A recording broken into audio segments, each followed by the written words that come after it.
1453 সালে উসমানীয় সেনাবাহিনী বাইজেন্টাইনদের কনস্টান্টিনোপল থেকে বিতাড়িত করার পর নজর দেয় ইউরোপের ধনী রাজ্য, দুর্গ এবং দ্বীপের উপর।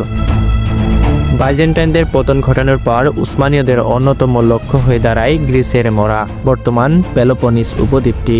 এটি ছিল বাইজেন্টাইন সাম্রাজ্যের শেষ দুর্গগুলোর একটি, যেখানে উসমানীয়দের বিরুদ্ধে ভেনিস ও স্থানীয় শাসকরা শক্ত প্রতিরোধ গড়ে তোলে। কিন্তু শেষ পর্যন্ত উসমানীয়রা কিভাবে মরা দখল করে, ভেনিস ও উসমানীয়দের মধ্যে কিভাবে যুদ্ধ সংঘটিত হয় এবং কিভাবে গ্রিসের জনগণ তাদের স্বাধীনতা পুনরুদ্ধার করে, আজকের ভিডিওতে এসবই জানব।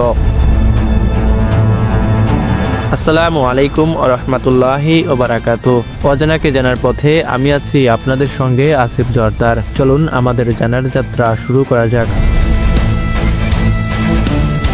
1458 সালে ফাতিহ সুলতান মেহমেদ বাইজেন্টাইন সাম্রাজ্যের শেষ অবশিষ্ট অংশগুলোর দিকে নজর দেন। 1458 সালে উসমানীয়রা মরা উপদ্বীপে প্রথম অভিযান চালায় এবং বেশ কয়েকটি দুর্গ দখল করে নেয়। এরপর 1460 সালে বাইজেন্টাইনদের শেষ দুর্গ মিস্ত্রা উসমানীয়দের অধীনে চলে আসে। এই সময় উসমানীয় সেনারা স্থানীয় গ্রিক রাজপুত্রদের পরাজিত করে পুরো অঞ্চলের নিয়ন্ত্রণ নিয়ে নেয়।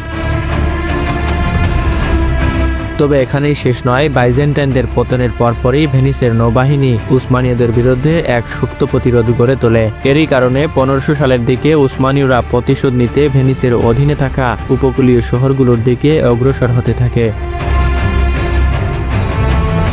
1537 সালে উসমানীয় নৌবাহিনী মরা দখলের জন্য নতুন অভিযান চালালে 3 বছর পর 1540 সালে ভেনিস উসমানীয়দের কাছে আনুষ্ঠানিকভাবে মরা সমর্পণ করতে বাধ্য হয়।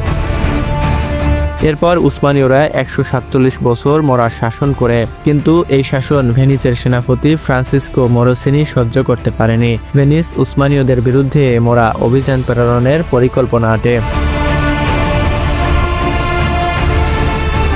1683 সালে মহান তুর্কি যুদ্ধের সময় ভেনিসের সেনাপতি ফ্রান্সিসকো মরোসিনি বড় অভিযান পরিচালনা করলেও 1685 সালে ভেনিসের বাহিনী উসমানীয়দের মরা থেকে বিতাড়িত করতে শুরু করে। 1687 সালে পুরো মরা ভেনিসের নিয়ন্ত্রণে চলে আসে। 1699 সালের কার্লোভিস শান্তি চুক্তির মাধ্যমে ভেনিস মরা দখলের স্বীকৃতি পায়। কিন্তু যুদ্ধরাজ তুর্কি সৈন্যরা হাল ছাড়া লোক নয়, তারা ভেনিসের একটিমাত্র ভুলের অপেক্ষায় ছিল।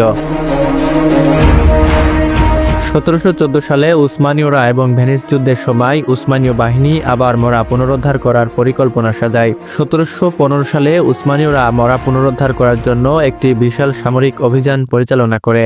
মাত্র কয়েক মাসের মধ্যে উসমানীয় বাহিনী সমগ্র মরা তাদের অধীনে নিয়ে আসে। 1718 সালের পাশারোভিচ শান্তি চুক্তির মাধ্যমে ভেনিস মরা থেকে সম্পূর্ণভাবে সরে দাঁড়ায়। এটি ছিল উসমানীয়দের ইউরোপে শেষ দখলকৃত অঞ্চলগুলোর একটি, যা তারা পরবর্তীতে প্রায় 100 বছর ধরে শাসন করেছিল। 1800 শতকের শেষের দিকে উসমানীয় শাসনের বিরুদ্ধে গ্রিসের জনগণের মধ্যে অসন্তোষ বৃদ্ধি পেতে থাকে।